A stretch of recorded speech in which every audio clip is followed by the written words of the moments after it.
Well, Huck and I are out here snake trapping once again, and we've got quite a few questions that people have asked and a couple more tricks to show you on how to go about trapping and catching these snakes using these G's Minnow traps. So we're going to go ahead and set 4 or 5 traps this time, see what our luck is, maybe 2 or 3 days if the weather holds out, and hopefully we catch some really cool legless reptiles. So right now for the first trap, we're going to go ahead and use our old trick using farm fresh eggs. And again, if you haven't seen the first video, we want to use the farm fresh eggs that haven't been washed because they have the essence of chicken on them. They haven't been soaked, they haven't been sterilized. Works out really well. I'm going to be using this and setting it up underneath this long sandstone cliff, and it goes for about 100-120 yards. And what that does is it makes a natural barrier for our reptiles and a lot of other creatures. They'll hit this barrier and then they'll travel along it, which makes it a pretty good conduit and highway for lots of creatures. Makes it much more likely in a short amount of time to catch what we want. Now, one of the questions I was asked here in the last couple weeks was, why don't I use maybe some bird eggs, maybe some quail eggs? And you can definitely go ahead and get those, but you do run into some issues if you put those inside. Now, I've got giant eggs, those are to attract them. The snake gets inside. Most of them aren't going to be big enough to actually swallow the eggs, but they're going to be looking for the songbird eggs. Same smell, same flavor. When it comes to quail eggs, they're real small, and there's that possibility of the snake actually swallowing them and finding its way back out the hole, because they can actually get that quail egg while it's inside of them out of the minnow trap hole. So use a big egg that can't get through the hole, they're much less likely to get out. Before we go on and set a few more of these traps, we go ahead and tie this guy up.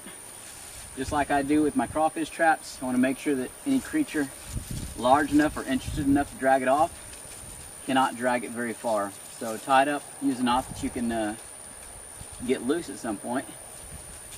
Otherwise, make sure it's in the shade, check it every couple hours, and wish it luck. Let's go set some more. Come on, Huck. For our second trap, we're going to be using farm eggs again. And we're setting this down in a natural ravine. So we've got 15-foot banks on either side of us. This runs for about 150 foot back this direction, and another 350 foot that direction until it intersects with a creek. So we're setting these traps up in strategic locations. Now, these ravines are natural corridors. This is where the wildlife is funneled. This is well traveled.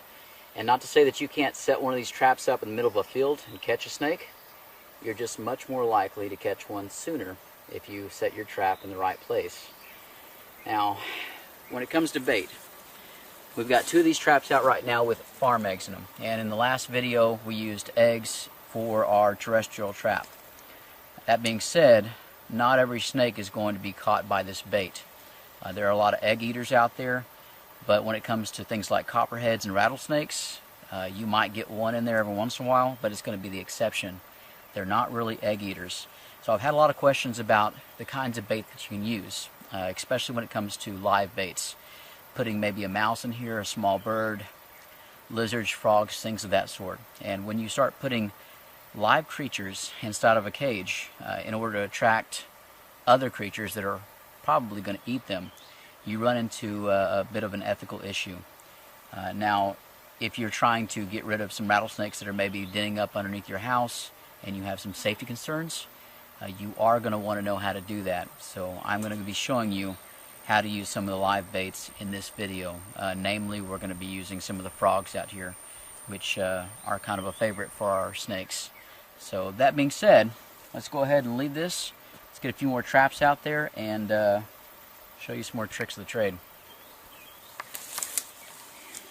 Alright, so this is trap number 3. We're doing something just a little bit different. Between the 2 G's Minnow traps, we have an extender, and that's going to give you a little more space to put whatever you're using to attract the snakes and possibly to catch larger snakes. Works out pretty well. Also, if you notice, you have a leopard frog inside of there. We caught him just a little while ago. Now we're going to go ahead and put him down here for 24 hours. And in that time, he can either attract a snake, he can get out, or at the end of the 24 hours, I will release him if he's still doing just fine. Now, if you were going to be using a live animal to attract a snake or something else that's possibly going to eat that animal, you're definitely going to need a good reason to do so. Alright, so you're into this ethics thing again. You also need to look after their well-being. It's already a stressful situation for that creature. You need to make sure that they have the water they need, the food they need, and make it as comfortable as possible, because this is not going to be a fun thing for them, not in the least. We are using the leopard frog, and he is native out here, does real well. He is one of the natural foods of the snake, and conversely, these guys will eat some of the small snakes, so they're pretty good super predators. Otherwise, we love to have them out here, and we're going to go ahead and set it out and leave it out. We have 2 more traps we're going to go ahead and set, and those are going to be using minnows, and they're going to be for the water snakes. Otherwise, I've gone ahead and put this thing on the waterway. We'll see what it attracts. I've got the trap a little bit in the water so that the frog has the moisture it needs. I'm going to go ahead and tie this off since it's going to be staying out here overnight. I don't want anything to drag off the trap. And I'll also go ahead and put some of the rocks up on top. And that's for 2 different reasons. One, to make sure that the frog gets the shade, just in case our overcast goes away, which it's apt to do. And it's also to keep that cage where it needs to be. That way it doesn't get drug off into deeper water where the frog can drown and possibly whatever's been trapped can die. So let's go ahead and set the other 2 traps, tie this off, and the clock starts. Okay. For these 2 traps, there's a 2-part for this set. Now what I'm going to do is put about a handful, a little less than a handful of dog food in this minnow trap. And I'm going to set it out for about 30-40 minutes. And this time of year, it should only take that much time to catch probably a dozen or so minnows. At that time, what I'm going to do is I'm going to pull up the minnow trap until the ends are just above the water, and that's going to trap all those minnows in the bottom part with the water they need to survive, and that's going to allow all the snakes to come around and gain easy access to the portholes. And we're going to do this for the next 2 traps. So find you a nice waterway. They kind of like the water that's fairly shallow, because that's how the snakes are going to go ahead and hunt. They'll hunt up and down the banks in the shallow areas. And hopefully, if we did this right, we can get us some snakes in the next day or so. Alright, so walking by, getting ready to find a spot to throw out our old rusty trusty trap, we spotted a couple of water snakes up under the bank over here playing around. So I think we're going to go ahead and set it right here. Now again, I'm going to put this all the way down in the water, and then in the next 30-40 minutes should be full of perch and minnows, and we'll be able to pull it up a little bit and attract those snakes over here. So they're in the area. Check it out.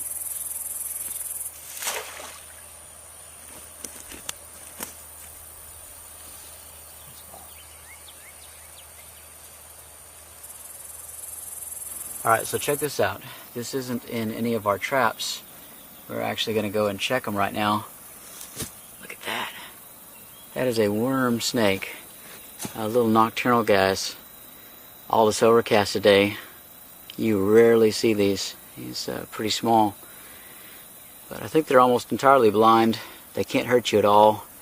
And they eat a lot of the ants. So, one of my favorites. Check that guy out. Alright. Guess we'll go ahead and let him go. That is just neat. Leaf litter. Let's go check traps.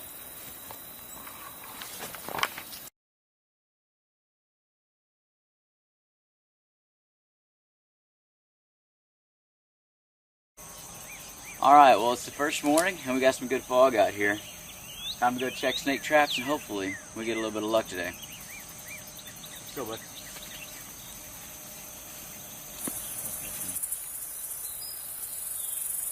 Alright. Yep, we got one. But it's not a water snake. It's about time. Alrighty. There's two of them. Some real grand perch right there. Yeah, there's two of them. Those are garter snakes. It's not what we were expecting. Check them out. These guys are pretty common out here. And a little crawfish in there. But hey, check that out. It's probably pretty well fed in there with all those minnows and stuff. So, not too happy. Put him down, let him go. What do you think about that, Huck? Is that weird? Here's another one. Come on, come on. Could you have just left? Nope. Nope, couldn't quite fit. Yeah. Check them out. Friendly little snakes. They ate a lot of the insects out here, small amphibians, things like that. And minnows. Alright, so we're going to go ahead and set this back out. We'll keep on checking traps. But this is pretty much our second day. And these are the first snakes that we've caught thus far, in trap at least. So, put them some air down in the water.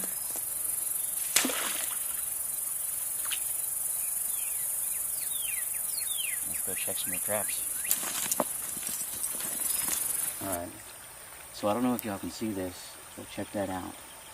It's been 24 hours since we set our long trap, and I know that a lot of people were voting on the frog, but it looks like the snake won. We were actually coming to release him.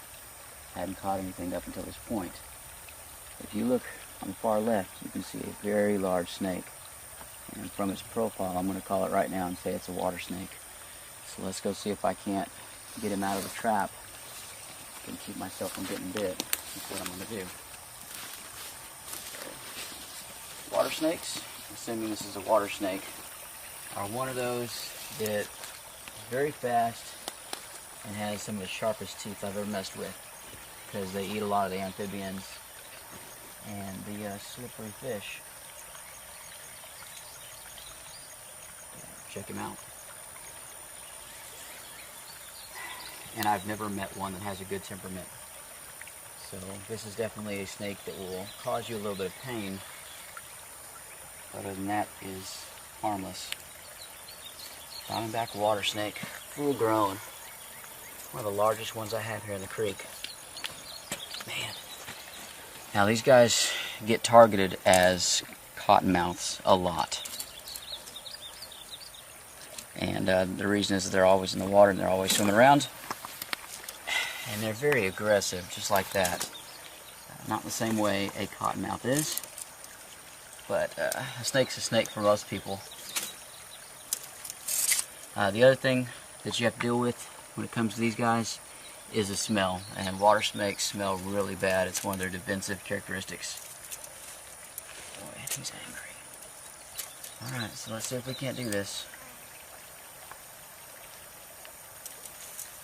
A couple different ways I've done this in the past. How fast are you? Oh. Alright, well that answers that one. I'm not going to do it that way. He's got the defensive coil. As soon as he sees an opening, hopefully he'll take it. And guys, he's on defense mode, so the frog just showed up again. He just regurgitated it. So there's a fun fact, and the smell just got a lot worse. So check that out. If they're having to fight or anything else like that, a lot of times they're going to throw up whatever they've eaten. Alright, so I don't have to waste y'all's time any longer, any further. Let's see if you'll see it. And if he'll take the bait. Yep. That wasn't the 3 mil you thought it was it? Alright,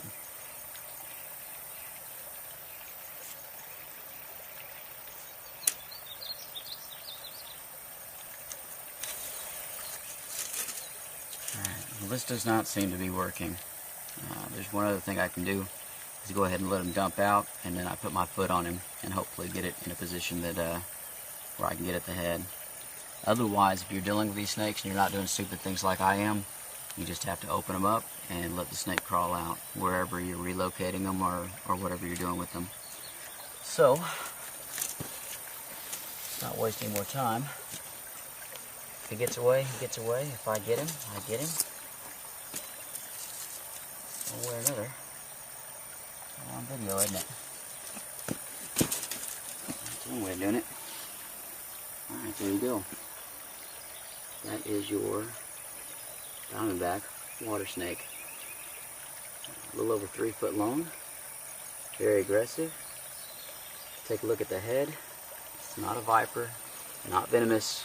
Your copperheads would coil up much like he did, and they will open up their mouths, and you'll see the cotton mouth. I think I just said copperhead, sorry about that, guys. Cotton mouths, water moccasins, things like that. That is not this type of snake. So he's decided the camera is mean. I'm going to let him go, and we'll pretty much see from there what he wants to do. I think he's pretty much in defense mode now. I've never had him chase me or do anything really aggressive other than run away and bite as I try and catch him. So there you go. That is one way to trap your snakes using live bait, and it works. Go ahead and check some more traps, but yeah guys, hope you learned something. Take my trap back. Thank you. Alright, so here's what he looks like head on. This is a pretty good opportunity. Pretty aggressive, defensive snake. Most of them just want to run. The camera is now 3.5 inches from his nose. Hopefully I do not flinch whenever he bites. Yeah, well, I flinched. Alright.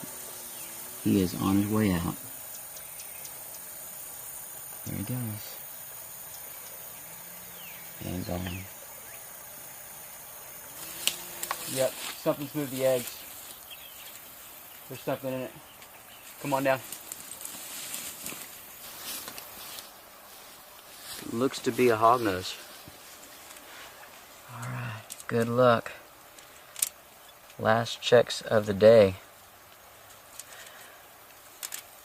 And it has worked. You seeing this, bud? He's had enough snakes for today. Look at that. Not much movement, but it's starting to get late. Look at those colors. Now, I can see the head from the top, and it looks like a hognose. But if you're not used to snakes, that could be a copperhead, that could be perhaps a water moccasin. Your coloration can be a little bit different. So you want to be very sure. Most people don't want to actually mess with these or handle them. So if you have a snake you're relocating or something else like that, you can just go ahead and open up the trap and let them out. But let's hope that I've got a... Well, that wasn't very friendly. Okay, so he's not a happy one. And since he's acting like that, this might be a really good opportunity for me to show you their defense characteristic. And they don't really attack, but they act, or at least most of them, act like they're playing dead. So, I'll scare him a little bit. He should play dead. I say that, and this is nature, so he's not going to do what I ask him to do. He's hissing at me, but they usually have such a good temperament. Now look at that hognose. Look at that thing flatten out. That is gorgeous. That is trademark hognose snake. Now, what he does usually whenever he feels like he's being threatened is that he'll flip over upside down and he will curl up, and he's going to open that mouth up just like a copperhead, or a cottonmouth rather. And so you're going to see nothing but a giant white mouth staring up. But come here. Oh, beautiful snake. Gorgeous snake. This is the kind that I really want to have on the property. Oh, he's flattening out. Check that out. Listen to him. Pretty threatening, isn't it? Very threatening. So, there we go. Well, let's let him go on his way. We'll reset a couple more traps and take one more day. Tomorrow will be it. Good luck stuff. Alright, well, it's the second morning. You win some, you lose some. We checked traps, nothing's in them. The ravine trap we pulled up a bit just to make sure it doesn't wash away. If it keeps up for too much longer, we'll go ahead and pull the creek trap to make sure there's not a rise. Other than that, you might have to change out your eggs because this is going to wash away that smell. Welcome to Texas.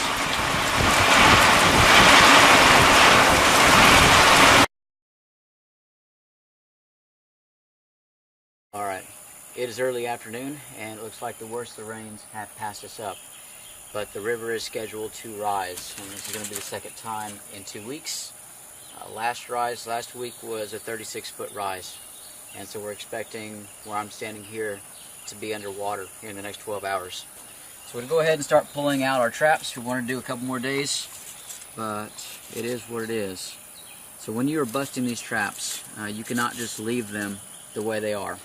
Even if you're just going to take them home, put in your garage, stuff like that, you need to take the ends off and you need to invert them. Otherwise, you are going to catch creatures, whether you want to or not. Maybe insects, then mice, and then snakes and things of that sort. And that's a horrible, horrible way to die. So make sure that the way you store these is correct. Alright, there's two different ways with this one. You put both cones in just like that, or with the traditional, you just put both of them in just like that. And you shouldn't be trapping anything. Go ahead and wrap these guys up. We'll do the creek first. We'll check a couple more times for the ravine and the rock wall traps, the ones that have eggs in them. And we'll go ahead and bust those later on tonight. So let's check them. You get what you get. One more tip as we start to break these things down. If you're having an issue trying to moderate where your trap is sitting in the water, or you have waters that go up and down, there's one more thing that you can do, and that is to put a bottle inside of the trap. Okay, and you could sit there and mess with the size of the bottle, and that's going to pretty much determine how high your trap sits in the water. But if you have any question about whether that trap's going to go in further and perhaps drown what you're trapping, this works out really, really well. So it'll pretty much go to where it needs to go. You don't have to zip tie it anywhere. Throw it out in the water and check it out. So plenty of airspace, works out really well. Just make sure that you get your bottles or whatever kind of flotation device you're using out and recycle it when you're done. Otherwise, keep on packing up traps. Last trap on the creek. And we got something. Starts to sprinkle. That's not anything new though. Probably one of the parents of those garter snakes we got the other day. This is what a full grown one is. Checkered garter snake. And some unhappy minnows. Can't be comfortable. Just one out. Beautiful, beautiful. And if you look at that tummy, it looks like it is full of minnows. He's off. Well, this was a pleasant surprise. After all that rain this morning and having to reposition this trap, we went ahead and added a couple more eggs to make sure that the scent hadn't been diluted by all the water. He's rattling his tail. This isn't a rattlesnake. Not exactly sure what this is. Take a look at that. That is a good sized snake. And he had to really try to get in there. It would be much better if he had that larger trap. But, hear that tail rattle? They'll do that in the leaf litter and they're simulating a rattlesnake. That also tells you that they're kind of upset. Well, let's see how agreeable he is. That's pretty. He kind of looks like a dark rat snake, but his mouth is really strange. Please don't bite me. Oops. Okay. All right. All right. I see you. I respect you. Oh, and he's all muscle. Check that out. That is beautiful. Beautiful tones on him. Doesn't look like, no, he didn't get any eggs. But this is definitely the kind of snake that I love to have out of here. What do you think about that, Huck? Stay back. You know this. Alright, so we're going to go ahead and let him go. And we'll try and identify him. Otherwise, those of y'all that are better off with these, go ahead and leave that in the comments. Tell me what you think that is. Lots of variation. But he will eat lots and lots and lots of mice out here. And I'm all about that. That's a beautiful snake. Definitely a good way to end off this trapping 3 days. So we've got one more trap to go ahead and break down, and that is over at the sandstone cliff. And the sun's starting to go down, so we'll go ahead and do that now. Alright, well, here is our last trap of the evening to go ahead and bust. And it's not where I put it, which is kind of interesting because we checked this just a few hours ago. So one of the eggs has been busted. Still a little bit of moisture there. It's been moved. So some little creature came by. Usually it's a raccoon or something. Couldn't get inside, so they shake it around. Maybe you got a couple licks of the egg yolk, but nothing more than that. Expect to actually catch a few things over here. One of our checks, we had a small little gray snake and several other things moving about, but you can't make them get in the trap, and sometimes they get in there and they can get back out. So that's it. Everybody, I hope that y'all enjoyed this video. We enjoyed making it. Like, subscribe, and as always, till next time. Wanted to take this opportunity to say thank you to the YouTube community, to the Facebook groups, and all those that have sent me messages supporting and giving me advice. It has been incredibly encouraging over the past few months as we started to get this YouTube channel going. We now have over 100 good videos going, and as of the posting of this one, over 20,000 subscribers, and this would not be possible without y'all's help. Now, with the prompting of a few friends and colleagues, I've gone ahead and opened a Patreon account, and the link to that will be down in the description, as well as an annotation on this video. So if anybody's inclined to help us out financially, don't beg, but definitely if you want to see me upgrade my wardrobe, it would be welcome. Other than that, if you've got advice, comments, anything you want to send, we're down for it. But we'll keep on doing this thing. We've got over 1,000 more videos to make, and keep watching. We appreciate it. So from my family to yours, thank you.